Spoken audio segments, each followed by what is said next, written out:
बिस्मिल्लाहिर्रहमानिर्रहीम। अस्सलाम वालेकुम व्यूवर्स, दी सेहत चैनल में आप सबको वेलकम। मैं हूं अदील मंसूर।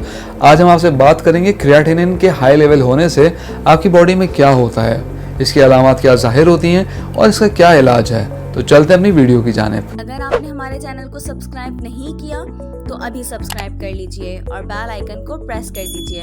व्यूवर्स, क्रिएटिनिन एक वेस्ट प्रोडक्ट है जो अज़लात के आम मेटाबॉलिज्म के अमल के दौरान टिश्यूज की खराबी के दौरान पैदा होता है। व्यूवर्स, जब हमारे मसल्स एनर्जी का यूज़ करते हैं तो ये टिश्यूज ब्रेक डाउन हो जाते हैं जो हमारे मसल्स को बनाते हैं। पट्ठों के बाफ्तों की ये कुदरती खराबी हमारे खून में क्रिएटिनिन को खारिज करने का सबब बनती है।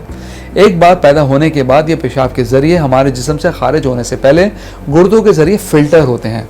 अगर क्रिएटिनिन की सतह नॉर्मल है तो इसका मतलब है कि गुर्दे ठीक से काम कर रहे हैं और इनकी सेहत अच्छी है। व्यूअर्स, गुर्दे के खून से क्रिएटिनिन को साफ करने को CCR कहते हैं, इसलिए डॉक्टर GFR की क्लियरेंस को क्रिएटिनिन के इशारे में लेते हैं। इसकी मिकदार कम या ज़्यादा हो जाए तो खून को फिल्टर करने की वजह से गुर्दे कमज़ोर हो जाते हैं, जिससे इनके काम करने की सलाहियत भी मुतासिर होती है। व्यूअर्स, क्रिएटिनिन की कम या ज़्यादा होने की अगर हम वजूहात की बात करें तो इसमें गुर्दों की कोई पुरानी बीमारी भी हो सकती है, जिस्म में पानी की कमी का होना, प्रोटीन का बहुत ज़्यादा इस्तेमाल करना, बहुत सख्त किस्म का वर्कआउट करना, अद्वियात का साइड इफ़ेक्ट, प्रेगनेंसी का होना, ज़रूरत से ज़्यादा वजन में कमी का होना। व्यूअर्स, वीडियो में आगे बढ़ने से पहले मैं आपको रिमाइंड कराता चलूँ, अगर आप नॉलेज हेल्थ मैगजीन के मेंबर बनना चाहते हैं तो स्क्रीन पर दिए गए व्हाट्सएप नंबर पर अपना नाम और शहर का नाम लिख के व्हाट्सएप कीजिए और हर महीने नॉलेज हेल्थ मैगजीन अपने मोबाइल पर पढ़िए।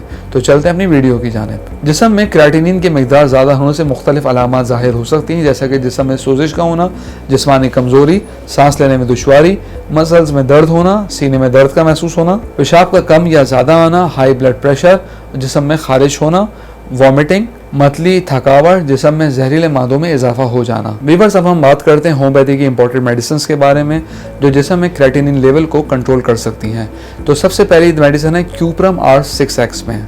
यह ड्रॉप्स और टैबलेट में अवेलेबल होती है। इसके आप 10-10 कतरे थोड़े से पानी में डालकर दिन में 3 बार इस्तेमाल करें। ये बढ़े हुए क्रिएटिनिन को कम करने में काफ़ी मुफीद है। फिर सेकंड मेडिसिन है सीरम एनागेलिस 6 में। इसके भी 5 से 10 कतरे थोड़े से पानी में डालकर दिन में 3 बार इस्तेमाल करें। ये क्रिएटिनिन के बढ़े हुए लेवल को कम करती है।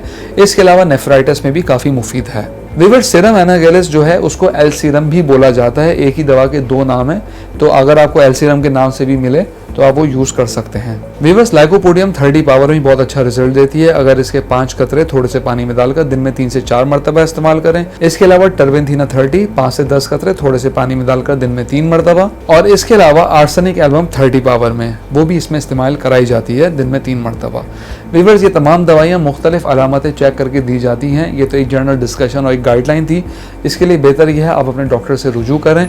जो बेहतर दवाई वो आपको तजवीज़ करेंगे वही इस्तेमाल करनी चाहिए। व्यूअर्स, हम उम्मीद करते हैं आज की वीडियो आपको पसंद आई होगी। कमेंट बॉक्स में अपनी राय से ज़रूर आगाह कीजिएगा। अगली वीडियो तक के लिए अल्लाह हाफ़िज़।